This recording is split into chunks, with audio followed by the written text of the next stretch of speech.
பாரதியோட பிறந்த நாளை போட்ட வகையில் ஒரு கூட்டம் ஒன்று ரெடி பண்ணியிருந்தாங்க ஒரு அரங்கத்தில். அதில் திரு சீமான் அவர்கள் வந்து என்ன பேசியிருக்கான்னு பார்த்தீங்கன்னா, திராவிடத்தை வந்து நான் வந்து பிராமண கடப்பாறை கொண்டு நான் அகற்றுவேன் அப்படின்ற மாதிரி சொல்லியிருந்தாங்க. அது மிகப்பெரிய பேசு பொருளாக இருக்கு. அந்த இடத்துல பாரதி புகழ் பாடலாம், ஆனால் பெரியார் எதுக்கு இருந்து பேசணும்? அப்போ பெரியாரை எதுக்கணும், திராவிடத்தை எதுக்கணும்னா அவர் பிராமணர் கூட சேருவாரா? பார்ப்பனர் கூட போய் சேரணும், இல்லை பார்ப்பனர் எதுக்கு திராவிடரோட போய் சேரணும்லாம் அவசியம் இல்லை. இந்த பார்ப்பனிய கடப்பாறை அப்படிங்கிறது பாரதியார் என்னும் பார்ப்பனிய கடப்பாறை. இந்த 4 முறையும் நீங்க அந்த சவாலை எதிர்கொண்டு உங்களோட வாக்கு வங்கி அதிகரிச்சிருக்கீங்க. ஆனால் இந்த முறை விஜய் உங்களுக்கு சவாலா இருப்பாரா? விஜய் வந்து எங்களுக்கு ஒரு சவாலே கிடையாது. விஜய் முதல்ல விஜய் ரசிகர்கள் சவால். விஜய் ரசிகர்கள் விஜயை பார்க்கறதுக்கு அவங்களுக்கு சவால். புசி ஆனந்துக்கு இவர் இட்டுன்னு போறதே சவால். அந்த மாதிரி சவால் பூரா அவங்களுக்கு தான், நமக்கு இல்ல. பாஜக பி டீம் சொல்லிட்டு இருந்தாங்க, இப்போ திமுக பி டீம் சொல்றாங்க. பி டீம் கண்டுபிடிச்ச மெயின் டீமே திமுக தான். சர்வாதிகார சண்டாளி, முண்டாசு போட்ட முசோலினி, 20ஆம் நூற்றாண்டின் ஹிட்லர், ஜனநாயகத்தின் கொலைகாரி இப்படிலாம் சொல்லிவிட்டு நேருவின் மகளே வருக, நிலையான ஆட்சி தருகன் அந்த அம்மாவே இப்போ சொன்னது யாரு? இன்னைக்கு கண் கூட நம்ம பார்க்கக்கூடிய ஒரு நேரடி சாட்சி இருக்கிறார் ஐயா ஸ்டாலின். செந்தில் பாலாஜி என்ன சொன்னார்? இவரெல்லாம் ஒரு மனிதரான்னு கேட்டாரா இல்லையா? அந்த மனிதர் இப்ப மனிதரில் புனிதர் ஆயிட்டாரு ஒரு கட்சிக்கு வந்ததுக்கு அப்புறம். தேர்தலில் வந்து பணம் செலவு பண்ணாதான் நம்மளுடைய வெற்றி வேட்பாளர் எல்லாம் வெளியில தெரிய வருவாங்க. சொக்க தங்கம் ஜுவல்லரின்னு வச்சிருக்கிறோம், அடகு வைப்போம். மறுபடியும் தாவேக்க தலைவர் விஜய் அவர்கள் ஈரோட்டில் பிரச்சாரம் பண்ண போறாங்க வருகிற 18ஆம் தேதி. பாவம் நடத்திட்டு போட்டுங்க. அண்ணன் பாடுன மாதிரி வெண்ணிலவே வெண்ணிலவே வெக்கம் வேணாமா இப்போ ட்ரெண்ட்ல போய்கிட்டு இருக்கு. அந்த மாதிரி பாட்டு படிக்கிற மாதிரி ஒரு ஸ்டேஜ் கான்செப்டுக்கே போகாம ஒரு ஸ்டேஜ் கான்சர்ட் மாதிரி உங்களுடைய இப்போ தாவேக்காவில் வந்து செங்கோட்டையன், நாஞ்சில் சம்பத் போன்றவங்களாம் இணைஞ்சதை வச்சு பார்க்கும்போது தாவேக்காவுக்கு ஒரு பெரிய ஒரு மாஸ் லீடர்ஸ்லாம் போயிட்டு இருக்காங்க. அவங்களுக்கு இன்னும் வாக்கு வந்து அதிகரிக்கும் இல்லை அப்படிலாம் சொல்லிட்டு இருக்காங்க.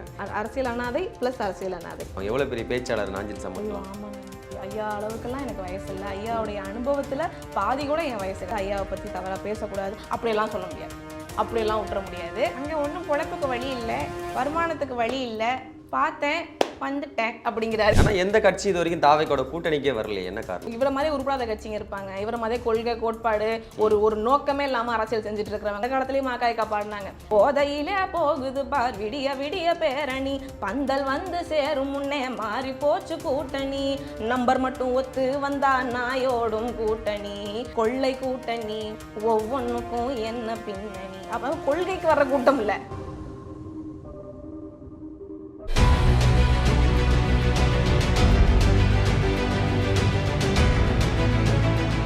உலகெங்கும் வாழக்கூடிய தமிழ் சொந்தங்கள் அனைவருக்கும் வணக்கம். இன்றைய சிறப்பு நேர்காணல் நம்மோடு இணைந்திருப்பவர் ராணிப்பேட்டையினுடைய நாம் தமிழர் கட்சி சட்டமன்ற வேட்பாளர் திருமதி தாரிகா சல்மான் அவர்கள். வணக்கம் அக்கா.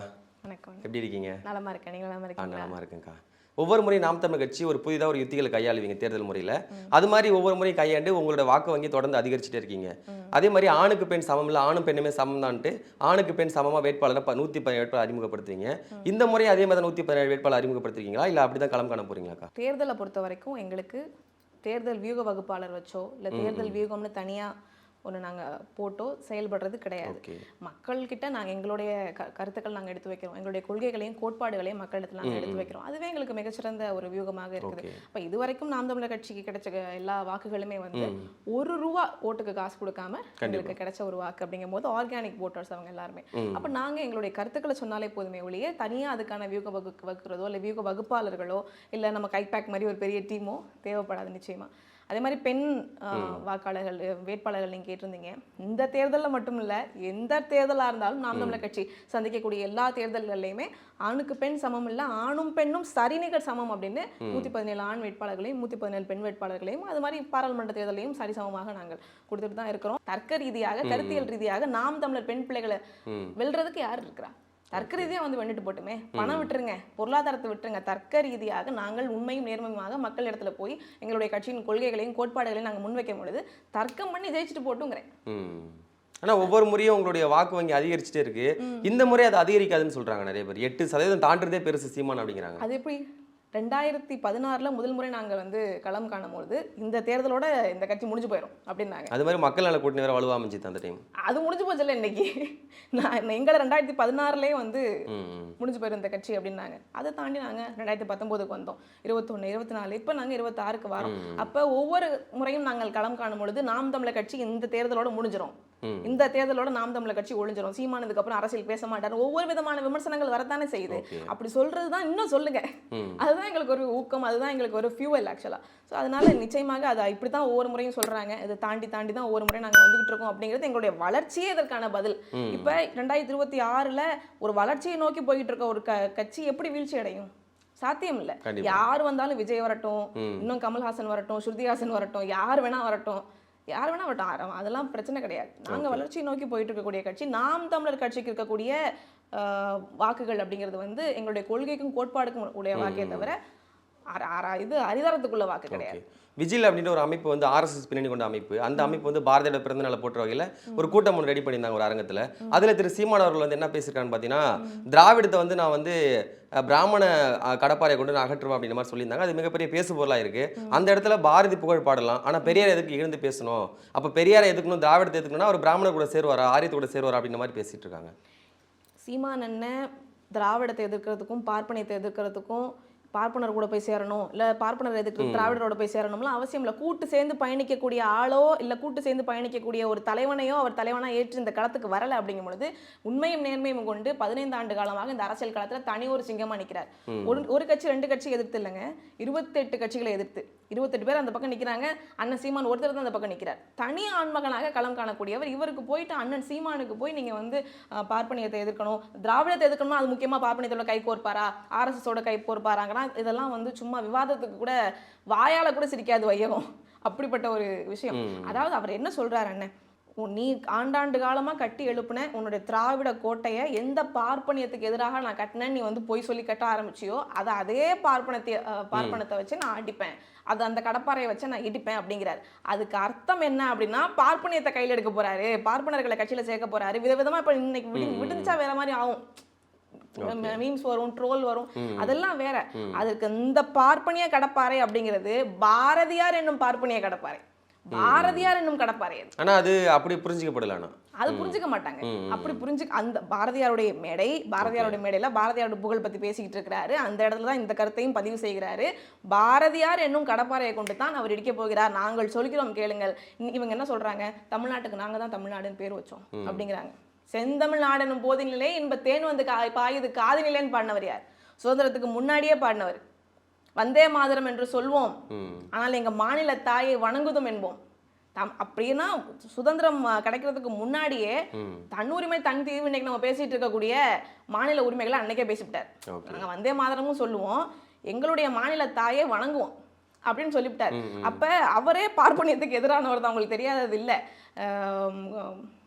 கொள்ளைக்காரனடா பார்ப்பனன்னு சொன்னவர், ரொம்ப பெருமை மிக்கவனடா பார்ப்பனன்னு சொன்னவர், பார்ப்பனர்கள் வந்து இப்படிப்பட்டவர்கள் அப்படின்னு அதுல இருக்கக்கூடிய நல்லது கெட்டதை எடுத்து பேசினவர். அப்போ நீங்க வந்து பாரதியார ஒரு பார்ப்பனர் இந்த திராவிட கட்சிகள் வழி வழியா என்ன சொல்லிட்டு வருது 70 ஆண்டு காலமா, பாரதியார் ஒரு பார்ப்பனர் இப்படித்தானே சொல்லிக்கிட்டு வந்துச்சு. பாரதிதாசனை பேசின அளவுக்கு கூட பாரதியாரை பேசலையே. நம்மளுடைய புரட்சி பாவலருக்கு பரிசு கொடுக்குறாரு அண்ணா அவர்கள், பரிசு கொடுக்குறாங்க. இப்படி கொடுக்க வேண்டிய பரிசு அப்புறம் கையில் ஏந்தி இப்படி கொடுக்குறோம். அவர் புலவர் அப்படிங்கிறதுனால கையில் ஏந்தி கொடுக்குறாரு மரியாதையா. புரட்சி பாவலரை பாவிச்ச அளவுக்கு கூட அவருக்கு கொடுத்த அளவுக்கு மரியாதைகளை கொஞ்சம் கூட பாரதியாருக்கு கொடுக்கலையே. காரணம் பார்ப்பனர். சாதிகள் இல்லையடி பாப்பா அப்படின்னு சொன்னவர் அந்த பாரதி பார்ப்பனர் உனக்கு. ஆனா சாதி ஒழிப்பா நீ யாரை காட்டுற? பெரியாரை காட்டுற. பெரியார் தான் சாதியை ஒழிச்சாரு, பெரியார் தான் சாதிக்கு எதிராக பேசினாரு, பெரியார் தான் பெண்களை ஆதரிச்சு பேசினாரு, பெரியார் தான் பெண் உரிமை பேசினார், பெரியார் தான் சமூக நீதி பேசினாரு அப்படின்னு. என்ன சமூக நீதி இவங்க கிட்ட இருக்கு? இவங்க என்ன பெண்ணியம் பேசியிருக்கிறாங்க? இவங்க என்ன செஞ்சிருக்கிறாங்க? அப்ப பார்ப்பனர் அப்படின்னு சொல்லி பாரதியாரை ஓரம் கட்டினில்ல, அந்த பார்ப்பன்கிற கடப்பாறையை வச்சு, அந்த பாரதியார்ங்கிற கடப்பாறையை வச்சு உன்னுடைய இந்த திராவிட சாம்ராஜ்யத்தை நான் தகர்த்தெறிவேங்கிறாரு அண்ணன். அவ்வளவுதான். இந்த பெண்ணியம் என்ன பேசல அப்படின்னு சொல்கிறீங்க. அவங்க மகளிர் விடியல் பயணம், மகளிர் உரிமை தொகை, புதுமை பெண் திட்டம், இந்த மாதிரிலாம் நாங்கள் மகளிருக்கு நிறைய செஞ்சுருக்கோம். வர 2026 கூட மகளிர் எங்களுக்கு தான் ஆதரவு கொடுக்காங்க, மறுபடியும் திமுக தான் ஆட்சி அமைக்கணும்னு சொல்கிறாங்க. யாராவது ஓசி பஸ் கேட்டாங்களா? அந்த ஓசி பஸ் யாராவது ஏறி போற மாதிரி அது மூலியமா பெண்கள் கவர்ந்துருக்காங்க. அது எப்படி பெண்கள் கவரப்படுவாங்க? அதுல ஏறி இப்போ போனோம்னா அது என்னமோ கரகாட்டக்காரன் படத்துல வர்ற சொப்பன சுந்தரி வண்டி மாதிரி இருக்கு, டயர் கலண்டு தனியா ஓடுது. அது எப்படி பெண்களை கவரும்? பெண்களுக்கு என்ன தேவை? குடும்பத்துல நிம்மதி வேணும். முதல்ல ஒரு பெண்ணுக்கு குடும்பத்துல நிம்மதி வேணும். இன்னைக்கு அவ காலையில எந்திரிச்சு அடுப்பு பற்ற வைக்கிற அந்த இடத்துல இருந்து, கிச்சன்ல இருக்கக்கூடிய பிரச்சனைகள்ல இருந்து, குடும்பத்துல இருக்கக்கூடிய பிரச்சனைகள்ல இருந்து அவ வேலை செய்யறதுக்கு வெளியே போனான்னா அவளுடைய பாதுகாப்பு இருக்குது, அவளுக்கு உரிய பாதுகாப்பு இங்க இருக்குதா? ஒண்ணுமே இல்லையே. பெண்களுடைய பிரச்சனைகளை ப்ராப்ளம்ஸை நீங்க அட்ரஸ் பண்ணவே இல்லையே. முதல்ல வைன் ஷாப் இழுத்து மூடல, டாஸ்மார்க் இழுத்து மூடலையே. மது ஒழிப்புன்னு சும்மா வாயால பேசக்கூடிய நீங்க மது ஆலைகளுடைய சொந்தக்காரர். நீங்க சொந்தமா மது ஆலைகள் வச்சுக்கிறீங்க. இதே திமுகவும் சரி, இதே அதிமுகவும் சரி, திராவிட கட்சிகள் தன்னுடைய மது ஆலைகளை இழுத்து மூடாம மது ஒழிப்பு பேசுறது எவ்வளவு பெரிய நாடகம். ஆனா எலெக்ஷன் டைம்ல சாக்கடைய வந்து மூடாம கொசுவை எப்படி ஒழிப்பீங்க? சாக்கடையை திறந்து போட்டுவிட்டு ஊர் பூரா சாக்கடை ஓடுது, கொசு உற்பத்தி ஆகிட்டு இருக்கு. உற்பத்தியை தடுக்காம சாக்கடையை மூடாம எப்படி நீங்க வந்து கொசு ஒழிப்ப சொல்வீங்க? கொசு நான் ஒழிக்க போறேன் அப்படின்னு மேயர் மாதிரி கொசு ஒழிப்பு எந்திரங்கள் வேணா வாங்கலாம், கொசு பிடிக்கும் எந்திரங்கள். அதுதான் அவங்களுடைய திராவிட மாடல். ஒவ்வொரு முறை எலெக்ஷனுக்கும் நாங்க ஆட்சிக்கு வந்தா பூரண மதுவிலக்கு கொண்டு வரும்னு சொல்றாங்க. ஆனா எந்த கட்சியும் அதை செயல்படுத்தின மாதிரி தெரியல. என்ன காரணம்? மதுவிலக்க தகர்த்தெறிஞ்சதே ஐயா கருணாநிதி தானே. ஐயா மாலை நேரத்துல மக்கள் எல்லாம் குடிச்சிட்டு தள்ளாடுறாங்களேன்னு கேட்டதுக்கு மக்கள் தள்ளாடினாதான் ஆட்சி தள்ளாடாமல் இருக்கும்னு சொன்ன கோமானவர். அப்ப மது ஒழிப்புங்கிறத வந்து பேசுறதுக்கு கூட தகுதி கிடையாது இந்த திமுகக்கு. அதிமுக ரெண்டு பேருக்கு நான் சொன்ன மாதிரி மதுவாலைகளை மூடாத வரைக்கும் முதல்ல திமுகவை இழுத்து மூடலன்னு வச்சுக்கோங்களேன், ஊழலும் மதுவும் ஒழியாது. திமுகவுக்கு பூட்டு போடணும். மக்கள் அதை விரும்பல. மக்கள் மறுபடியும் அவங்க ஆட்சி தொடர்ந்து 2019 இருக்கட்டும், 2021, 2024 3 முறை தொடர்ந்து மக்கள் தானே முடிவு பண்ணி தேர்ந்தெடுத்திருக்காங்க. அப்படி கிடையாதுன்னு வாக்குகள் காசு கொடுத்து விலைக்கு வாங்கப்பட்டிருக்கு. இப்ப நாம் தமிழர் கட்சிக்கு கிடைச்சிருக்கக்கூடிய கிட்டத்தட்ட 40 லட்சம் வாக்குகள், 36 லட்சம் வாக்குகள் இருக்கு இல்லையா, அதெல்லாம் மக்கள் விரும்பி செலுத்தின வாக்கு. நீங்க ஒரு தடவை நாம் தமிழர் கட்சியுடைய கொள்கை ஏத்து உள்ள வந்துட்டான் அப்படின்னா திரும்பி அவன் வேற எங்கேயும் போக மாட்டான். திராவிடத்துக்கோ ஆரியத்துக்கோ இல்ல வேற எங்கேயுமோ அவன் பயணிக்க மாட்டான். தமிழ் தேசிய அரசியல்ங்கிறது ஒரு மனிதனை ஒழுங்குபடுத்தி அந்த பாதையில அவனை பயணிக்க வைக்குது. அண்ணன் சீமானுடைய கொள்கையும் கோட்பாடுகளும் பசங்க படிச்சு ஏத்து புரிஞ்சுக்கிட்டு வந்து விருப்பப்பட்டு, நீங்க சொல்றீங்களா விருப்பப்பட்டு வாக்கு செலுத்துறது, அதெல்லாம் எங்களுக்கு மட்டும்தான் வருதே தவிர காசு கொடுத்து பெறப்படுற வாக்குகள் எல்லாமே வந்து அது எப்பவுமே அந்த மக்கள் ஆன்டி இன்கம்பன்சி ஸ்டேட்ல தான் இருப்பாங்க. ஓகே. இப்போ 2016 பார்த்தீங்கன்னா மக்கள் நல கூட்டணி அமைஞ்சுது. அதையும் எதிர்கொண்டு நீங்கள் உங்களோட வாக்கு வங்கியை ப்ரூவ் பண்ணீங்க. அதுக்கப்புறம் 2019 டிடிவி தினகரன் வந்தார், 2021 கமல்ஹாசன், அதன் பின்னாடி பார்த்து 2024 உங்க சின்னம் பறிக்கப்பட்டது. இப்போ 2026 விஜய் வந்திருக்காரு. இந்த 4 முறையும் நீங்கள் அந்த சவாலாம் எதிர்கொண்டு உங்களோட வாக்கு வங்கி அதிகரிச்சிருக்கீங்க. ஆனால் இந்த முறை விஜய் உங்களுக்கு சவாலாக இருப்பாரா? நிச்சயமா கிடையாது. நீங்களே சொன்னீங்கல்ல 2016, 2019, 2021, 2024 ஒவ்வொன்றுத்துலையும் ஒவ்வொரு விஷயத்தையும் நீங்கள் சவாலாக பார்க்குறீங்க. அதெல்லாம் தாண்டி தானே இவ்வளோ தூரம் வந்திருக்கிறோம்னு நீங்கள் தான் சொல்கிறீங்க. அதே மாதிரி விஜய் வந்து எங்களுக்கு ஒரு சவாலே கிடையாது. நாங்கள் பயணிக்கக்கூடிய களம் சவாலே இல்லைன்னா இந்த அளவுக்கு ஏன் அவர் கடுமையை எதுக்குறீங்கன்னு எதுக்க வேண்டிய தார்மீக கடமை எங்களுக்கு. நீங்கள் அமைதியாக விட்டு போனாலே அந்த வாக்குலாம் உங்களுக்கு வந்துருக்கும். தேவையில்லாமல் விஜய் விமர்சிச்சதுனால உங்களுக்கு வாக்கே வராதுன்றாங்க. இதை விமர்சிக்கிறது விமர்சனத்தில் தேவையான விமர்சனம் தேவையில்லாத விமர்சனம்லாம் இல்லைன்னா நாங்கள் இங்கே இருக்கக்கூடியது அண்ணன் சீமான் நாம் தமிழர் கட்சி இந்த அரசியல் களத்தில் பயணிக்கக்கூடியது காரணமே தவறான விஷயங்களை அவர் பார்த்தாருன்னா கண்டிப்பா அவர் விமர்சிப்பார். கூட பிறந்த அண்ணனா இருக்கட்டும், வேண்டியவங்களா இருக்கட்டும், முன்னாடி பழகுனவங்களா இருக்கட்டும், விரோதியா இருக்கட்டும், யாரா வேணா இருக்கட்டும், நாம அவங்கள விமர்சிக்க வேண்டிய தார்மீக கடமை நமக்கு இருக்கு. அப்ப விஜய் எங்களுக்கு சவாலா அப்படின்னு நீங்க யோசிக்கிறதுக்கு முன்னாடி முதல்ல விஜய் ரசிகர்களுக்கு சவால்.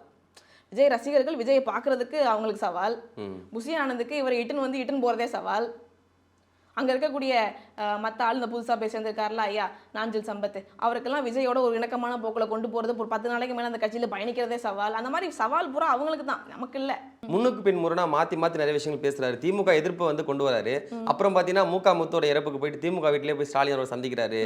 விஜய பஸ் தம்பின்னு சொல்லிட்டு அதுக்கப்புறம் திரும்ப அவரை எதுக்குறாரு. இப்படி மாற்றி பேசுற அவருக்கு நாங்கள் வாக்கு செலுத்த மாட்டோம்னு சொல்லி நிறைய பேர் வந்து அந்த மாதிரி பேசிட்டு இருக்காங்க சமூக வலைதளங்களில். சொல்றேன் மீம்ஸ் அதெல்லாம் விட்டுருங்கண்ணே.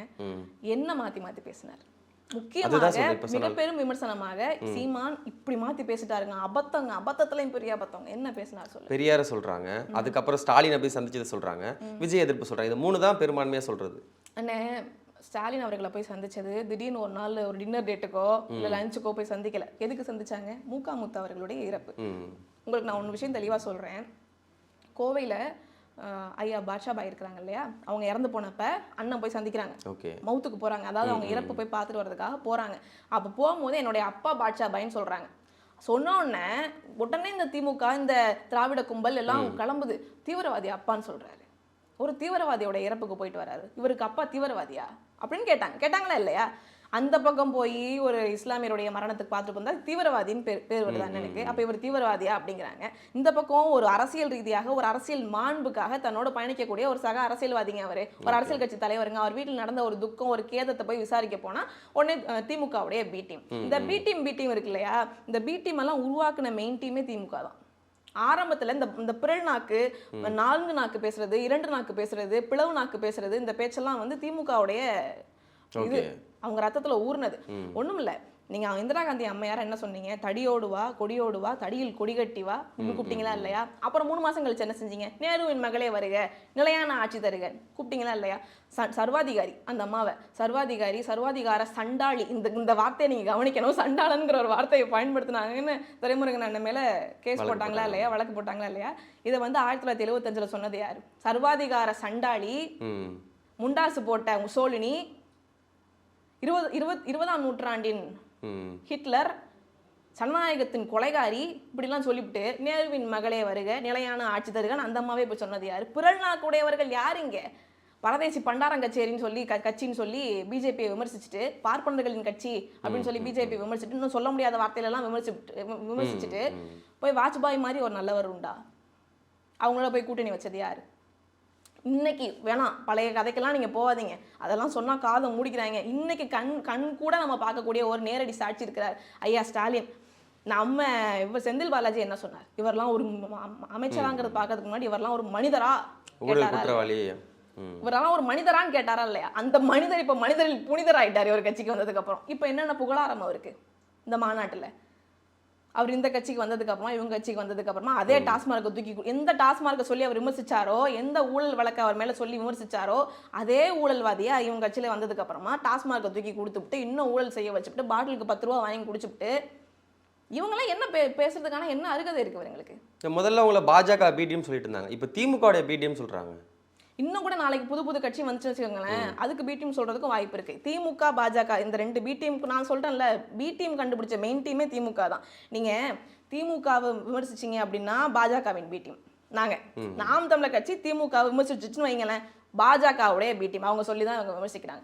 தாவேக்காவை இப்போ வந்துருக்குதுல்ல, தாவேக்காவை விமர்சிச்சா டிஎம்கேவோட பி டீம். ஏன்னா அவங்க வீட்டுக்கு ஒரு போயிட்டு வந்தாரு, ஒரு காசு கொடுத்தாரு, அதுக்கப்புறம் தான் அவர் பேசுறாரு. டிஎம்கே விமர்சிச்சா பிஜேபி பி டீம், டிவிகே விமர்சிச்சா டிஎம்கேவோட பி டீம். நாங்கள் எந்த டீமில் தாங்க இருக்கிறோம்? ஏதாவது ஒரு டீம் சொல்லு. மக்களோட டீம் வச்சுருக்கிறோம், அவ்வளவுதான். அதெல்லாம் பேச்சுன சும்மா, அதெல்லாம் குப்பை கோழிகளோட சேர்ந்து குப்பையை கிளறிட்டு இருந்தோம்னு வச்சுக்கோங்களேன், நம்மளால கழுகுகளோட சேர்ந்து பறக்க முடியாது. ஓகே, ஒவ்வொரு முறையும் தேர்தலில் வந்து பெரும்பான்மையாக பணம் செலவு பண்ணால் தான் நம்மளுடைய வெற்றி வேட்பாளர்லாம் வெளியில் தெரிய வருவாங்க, அவங்க வெற்றி பெற முடியும். ஒவ்வொரு முறையும் உங்களுக்கு எப்படி அந்த நிதிலாம் எப்படி வருது, எந்த மாதிரி திரட்டி எப்படிலாம் வந்து நீங்கள் கையாண்டுட்டு இருக்கீங்க? எங்கள் அண்ணன் இதுக்கு ரொம்ப சிரிச்சுக்கிட்டே ஒரு பதில் சொல்லியிருப்பாரு முன்னாடி கேட்டதுக்கு. பிச்சை எடுக்கிறோம் அதுக்கு என்ன அப்படின்னு கேட்பாரு. அந்த மாதிரி என்னென்ன எவ்வளோ வேணும்னு நினைக்கிறீங்க நீங்கள்? 2.5 கோடி ரூபா, 3.5 கோடி ரூபா, 10 கோடி ரூபா, ஒரு தொகுதிக்கு ஒரு 30 லட்ச ரூபா செலவு பண்ணலாம்னு சொல்லி தேர்தல் ஆணையமே சொல்றாங்க. நீங்க எவ்வளவு செலவு பண்றீங்க உங்களுடைய வேட்பாளர்கள்லாம்? அவ்வளவுதான் செலவு பண்றோம். 30 லட்ச ரூபாய் எங்க இருந்தது? ஒரு தொகுதி 30 லட்ச ரூபா. எங்களுக்குலாம் தாலி இருக்காதா? எங்க வீட்டு பொம்பளை கழுத்துலாம் தாலி இருக்காதா? சங்கிலி கிடக்காதா? கை காலில் பாருங்கண்ணே, சொக்க தங்கம் ஜுவல்லரின்னு வச்சிருக்கிறோம், அடகு வைப்போம், நகை வைப்போம், காடு கரை வித்துக்குவோம், எதையாவது பண்ணி செலவு பண்ணுவோம். சொந்தக்காரங்க கை விட்டுற மாட்டாங்க, எங்களை கை கொடுப்பாங்க. இல்லை, ஒவ்வொரு முறை தேர்தலெல்லாம் களம் காண்றீங்க, வாக்கு வங்கிலாம் அதிகரிக்கீங்க, ஆனால் சீட்டு வெல்ல மாட்டேங்கிறீங்க. நாம் தமிழ் கட்சி எதுக்கு ஒரு முறை கூட ஒரு சீட்டு கூட வெல்ல முடியலன்ற மாதிரி குற்றச்சாட்டு வைக்கிறாங்க. வாக்கு வங்கி அதிகரிச்சுட்டே போகுது, ஆனால் சீட்டு வெல்ல மாட்டேங்க. வாக்கு வங்கி அதிகரிக்கிறதே சீட்டு வெல்றதுக்கு தானே. என்ன, ஒரு குழந்தை பிறக்குது, அது எந்திரிக்கணும், தவழணும், நடக்கணும், ஓடணும். அப்படியே கொஞ்சம் கொஞ்சமா வளர்ந்தாதான் அது சீரான வளர்ச்சி, சமச்சீர் வளர்ச்சின்னு நம்ம சொல்லுவோம். நாங்க சீரா சமச்சீரா வளர்றோம், எங்களை வளர விடுங்க. இல்லை, அந்த சோர்வுன்றதெல்லாம் இருக்காது, நம்ம போட்டிக்கிட்டு நம்ம தோத்து போறோமே, மறுபடியும் நம்ம தோத்து போறோமேன்ற மாதிரி அந்த சோர்வு அடைய மாட்டீங்களா? அதாவதுன்னு ஜெயிச்சவனுக்கு தான் நம்ம திருப்பி ஜெயிப்போமான்னு பயம் வரும். ஒரு தடவை ஒரு அமைச்சரா இருந்துட்டாரு அப்படின்னு வச்சுக்கோங்களேன், இப்போ இருக்கக்கூடிய இந்த ஊழல்வாதி அமைச்சர்கள்லாம் திரும்ப நமக்கு இந்த பதவி கிடைக்குமா, திரும்ப நம்மளால இந்த பதவியை தக்க வச்சுக்க முடியுமான்னு பயப்படுவாங்க. அப்ப ஜெயிச்சவனுக்கு தான் திரும்ப நம்மளால ஜெயிக்க முடியுமா அப்படிங்கிற ஒரு பயம் இருக்குமே தவிர, தோத்தவனுக்கு நிச்சயம் நம்ம ஒரு நாள் ஜெயிப்போம் அப்படிங்கிற தன்னம்பிக்கை இருக்கும். நாங்க தன்னம்பிக்கை பெற்றவர்கள். எங்களுக்கு அவ்வளவு அவசரமா போய் மேல ஏறி உட்கார்ந்துக்கணும்லாம் இது கிடையாது. அதனால நாங்க அடிப்படை அரசியல் மாற்றத்தை விரும்பக்கூடியவர்கள், அடிப்படை அரசியல் மாற்றத்தை முன்வைக்கக்கூடியவர்கள், காலகாலமாக காசு கொடுத்து வாக்கு வாங்கிக்கிட்டு இருக்கிறாங்க. அப்படிங்கும் போது அந்த பேசிக்கா அந்த ஸ்ட்ரக்சரையே பிரேக் பண்ணி நீங்க வரணும் அப்படின்னா இட் டேக்ஸ் டைம். இவ்வளவு தூரம் நாங்க வாங்கியிருக்கக்கூடிய 36 லட்சம் வாக்குகளுமே காசு கொடுக்காம வந்திருக்க வாக்கு. ஓட்டுக்கு அது யாராலையுமே மறுக்க முடியாது இல்லையா? அந்த மாதிரி சின்ன சேஞ்சஸ்ல இருந்து மிகப்பெரிய அரசியல் புரட்சியை உருவாக்கிக்கிட்டு வரணும்னு நினைக்கக்கூடிய ஒரு புரட்சியாளன் தேவைப்படுற நேரத்தை கண்டிப்பா எடுத்துட்டு தான் வரும். இப்போ கரூர் சம்பவத்துக்கு பிறகு பார்த்தீங்கன்னா ஒரு 2 மாத இடைவெளிக்கு பிறகு மறுபடியும் தாவேக தலைவர் விஜய் அவர்கள் ஈரோட்டில் பிரச்சாரம் பண்ண போறாங்க வருகிற 18ஆம் தேதி. அந்த பிரச்சாரத்துக்கு நிறைய நெறிமுறைகள் வகுத்து கொடுத்துருக்காங்க காவல்துறையினர். அது எப்படி நினைக்கிறீங்க அந்த பிரச்சாரம்ன்றது? பாவம், நடத்திட்டு போட்டோம். ஆனா அவர் பிரச்சாரம்னு வெளியே வந்துட்டார் அப்படின்னா நிச்சயமா அவருடைய கொள்கைகளை சொல்லணும். அண்ணன் பாடின மாதிரி வெண்ணிலவே வெண்ணிலவே வெக்கம் வேணாமா இப்போ ட்ரெண்டில் போய்கிட்டு இருக்கேன். அந்த மாதிரி பாட்டு படிக்கிற மாதிரி, சினிமாவில் நடிக்கிற மாதிரி திரும்ப திரும்ப நான் தான் சொல்கிறோமே, இவ்வளோ கஷ்டப்பட்டு இந்த பிள்ளைகள், நாம் தமிழர் கட்சி பிள்ளைகள் உண்மையும் நேர்மையுமாக நாங்கள் இந்த களத்தில் நிற்கிறோம். அண்ணன் சீமான் பேசாத ஊர் இல்லை, பேசாத டாபிக் இல்லை, பண்ணாத ஆர்ப்பாட்டம் இல்லை, பண்ணாத போராட்டம் இல்லை, பண்ணாத மாற்றம் இல்லை. பெரிய முயற்சி இது. ரொம்ப தத்தி தவந்து கஷ்டப்பட்டு நாங்கள் அப்படியே ஒரு பிடிச்சு எந்திரிச்சு நின்று எப்படியாவது எங்களுக்கான கனவு கோட்டையை கட்டிடலாம்னு நினைக்கும் போது திரும்ப இந்த அரிதாரத்தை பூசினவங்க, இந்த மேக்கப் போட்டுக்கிட்டு வந்தவங்க, இந்த நான் படத்தில் நடிக்கக்கூடிய நடிகர்கள் திரும்ப திரைக்கவர்ச்சியை காமிச்சு திசை திருப்புறதெல்லாம் வந்து மிகப்பெரிய துரோகம் இந்த மண்ணுக்கு. அப்போ நீங்கள் திரும்ப உங்களை ஒரு ஸ்டேஜ் கான்செப்டுக்கே போகாமல் ஒரு ஸ்டேஜ் கான்சர்ட் மாதிரி உங்களுடைய வரவை மாற்றாமல் ஒரு ஃபுல் டைம் அரசியல்வாதியாக நீங்கள் வாங்க. முதல்ல உங்கள் கொள்கை என்னன்னு சொல்லுங்கள். முதல்ல ப்ரெஸ் மீட் வைங்க, ப்ரெஸ்ஸை அட்ரஸ் பண்ணுங்கள், அவங்களுக்கான பதிலை சொல்லுங்கள், கேள்வி கேட்கட்டும், பதில் சொல்லுங்கள். உங்களுடைய விஷயம் என்ன, நீங்கள் என்ன பேசுகிறீங்க அப்படிங்கிறத உண்மையாக பார்க்குறதுக்கு காத்திருக்கான். உங்களுடைய முதல்ல நார்மலைஸ் பண்ணுங்கள். நான் விஜய் நார்மலானவங்கப்பா, உன்னைய மாதிரி தான் நான், எனக்கு அர்த்தம் எனக்கும் ரத்தம் வரும், நான் பெரிய ஆளெல்லாம் கிடையாது, உனக்காக நான் பாடுபடுறேன், என்னோட வா வந்து களத்தில் நின்று அப்படி உண்மையும் நேர்மையுமா அப்படி அரவணைங்க உங்களுடைய இளைஞர்களை, உங்களுடைய இளம் பட்டாளத்தை அரசியல் இதை தான் நாங்கள் ஆரம்பத்துலேருந்து சொல்கிறோம். அப்போ இப்போ கரூர் மட்டும் இல்லை, எந்த ஊராக இருந்தாலும் அரசியல் பேசுங்க, உள்ளதை பேசுங்க, உள்ளதை கொண்டு நல்லதை செய்யுங்க, அவ்வளோதான். இப்போ தாவேக்காவில் வந்து செங்கோட்டையன், நாஞ்சில் சம்பத் போன்றவங்களாம் இணைஞ்சதை வச்சு பார்க்கும்போது தாவேக்காவுக்கு ஒரு பெரிய ஒரு மாஸ் லீடர்ஸ்லாம் போயிட்டு இருக்காங்க. அவங்களுக்கு இன்னும் வாக்கு வந்து அதிகரிக்கும் இல்லை அப்படிலாம் சொல்லிட்டு இருக்காங்க. மாஸ் லீடர்ஸ் நாஞ்சில் சம்பத், செங்கோட்டையன் அரசியல் அனாதை ப்ளஸ் அரசியல் அனாதை. இப்படி சொன்னா எப்படி? அவங்க எவ்வளோ பெரிய பேச்சாளர் நாஞ்சில் சம்பத்லாம். ஆமாண்ணே, நாஞ்சில் சம்பத் பெரிய பேச்சாளர். அண்ணா ஐயா அளவுக்கெல்லாம் எனக்கு வயசு இல்லை. ஐயாவுடைய அனுபவத்தில் பாதி கூட என் வயசு கிடையாது இல்லையா? இப்போ நான் ஐயாவை பற்றி விமர்சிக்கிறது வந்து சரியாக வராது, ஐயாவை பற்றி தவறாக பேசக்கூடாது அப்படியெல்லாம் சொல்ல முடியாது, அப்படியெல்லாம் விட்டுற முடியாது. அவரை பேசித்தான் ஆகணும். நாஞ்சில் சம்பத் அப்படிங்கக்கூடியவர் வந்து அவர் வாயில் கூவம் கொப்பளிக்கும் இல்லையா? அவர் வாயும் நகராட்சி கழிவறையும் ஒன்று. அதை எடுத்து இப்போ திராவிட கட்சிகள் பூசினது பத்தாதுன்னு விஜய் அள்ளி பூசிக்கு தெரிகிறாரு. ஒரு பேச்சாளர் காசு கொடுக்குறான்னு சொல்லி கூட்டத்தில் பேசுறாரு, இதை ஏன் பெருசாக விமர்சனம் பண்ணிட்டு இருக்கு? இவர் பேச்சாளரா? இவர் என்ன பேசினாரு? இவர் இது வரைக்கும் என்ன பேசியிருக்கிறார்? இவர் வந்து பயங்கரமா பேசினது, பயங்கர கருத்தா. இப்போ ஒன்றும் இல்லை, டிவிகே கூட்டத்தில் என்ன பேசுறாரு? தாவேக்கா கட்சிக்கு எதுக்கு வந்தீங்க அப்படின்னு கேட்டா என்ன சொல்றாரு? அங்கே ஒன்றும் பொழைப்புக்கு வழி இல்லை, 25 கூட்டத்தை ரத்து பண்ணிட்டாங்க, இல்லை வருமானத்துக்கு வழி இல்லை, பார்த்தேன் வந்துட்டேன் அப்படிங்கிறாரு. இது ஒரு கொள்கையா? என்ன விஜய் சொன்ன கொள்கையை பார்த்து அப்படியே மண்டையில் ரத்தம் பீரிட்டு ஓடியது, அந்த தமிழ் மக்களை காப்பாற்ற வந்து விட்டேன்னு சொன்னா பரவாயில்ல. இவர் முதல்ல என்ன பேச்சாளர்? ஆமா பேச்சாளர். நாஞ்சில் சம்பத் பேச்சாளர். என்ன பேச்சாளர்? அதாவது பேச்சாளர்களின் அரசியல் பேச்சாளர்கள் வரிசையில ஒரு நரகல் நடைங்க. அவர் ஒரு நரகல் நடை. அவர் பேச்சில் எங்கேயாவது ஒழுக்கம் இருக்கா? எங்கேயாவது ஒரு ஒழுங்கு இருக்கா? தனி மனித தாக்குதல் செய்கிறாரு, செய்யலாமா? தனி மனித தாக்குதல் செய்கிறவனையே வச்சு இப்போ அறிவிக்கப்படாத சிவாஜி கிருஷ்ணமூர்த்தி டிவி கேட்குவார். வேற ஒன்றும் இல்லை. கடந்த காலத்தோட பேச்செல்லாம் பாருங்களேன். அந்த டிடிவி மேடையில் நின்று என்ன பேசினாரு? காற்றை கைது செய்த காவலர்கள் சுவாசிக்க முடியுமா? காற்றை அவனாவது கைது செய்ய முடியுமா? காற்றை கைது செய்த காவலர்கள் சுவாசிக்க முடியுமா? நிலாவை புறந்தள்ளிய நீலவானை புறந்தள்ளிய நிலாவால் நீந்த முடியுமா? நிலா எங்கேயாவது நீந்துமா? நீலவானை புறந்தள்ளிய நிலாவால் நீந்த முடியுமா? உப்பை புறந்தள்ளிய ஊதுகடல் அலை வீசுமா? மண்ணை மறுதளித்த மரங்கள் நிற்குமா? உளுத்து போன ஊத்தப்பம் உளுந்தாகுமா? மக்கி போன மசால் தோசை மாவாகுமா? அதுவாகுமா? இதுவாகுமா? அந்த லொல்லு சவாலை வரும்ல, அப்படி போய் இப்படி போனானா, இப்படி போய் அப்படி போய் எப்படியோ போனானா, அந்த கதையாவில் இருக்கு. இந்த மாதிரி இவர் பேசுறது அந்த கதையாவில் இருக்கு. என்னங்க நாஞ்சில் சம்பத் பெரிய பேச்சாளர்? என்ன நாஞ்சில் சம்பத் பெரிய பேச்சு? நாம் தமிழர் பிள்ளைகளோட இருந்து எங்களை தர்க்கத்தில் வென்றுட சொல்லுங்க. எங்க கட்சியில் இருக்கக்கூடிய மழலை பாசறை பிள்ளைகளை தர்க்கத்தில் வென்றுட சொல்லுங்க. இவரெல்லாம் வந்ததுனால டிவி கேக்கு பெரிய இது வெயிட்டா? ஒன்றும் இல்லை. ஆட்கள் கொள்கையெல்லாம் பரப்புறதுக்கு ஒரு ஆள் வந்து என்ன கொள்கை வச்சிருக்கீங்க? பரப்புறதுக்கு என்ன கொள்கை இருக்கு சொல்லுங்க. பிறப்புக்கும் எல்லா உயிருக்கும், பிறப்புக்கும் எல்லா உயிருக்கும், பிறப்புக்கும் எல்லா உயிருக்கும், எல்லாருக்கும் எல்லாமே கிடைக்கணும், எல்லாருக்குமே சமமா வழி நடத்தணும்ன்ற மாதிரிலாம் சொல்லிட்டு இருக்காங்க. பிறப்புக்கும் எல்லா உயிருக்கும் இல்ல, அவங்களுக்கு கொள்கை இல்ல, இருந்தா தான் நான் சொல்ல முடியும். கொள்கை இல்லைண்ணே.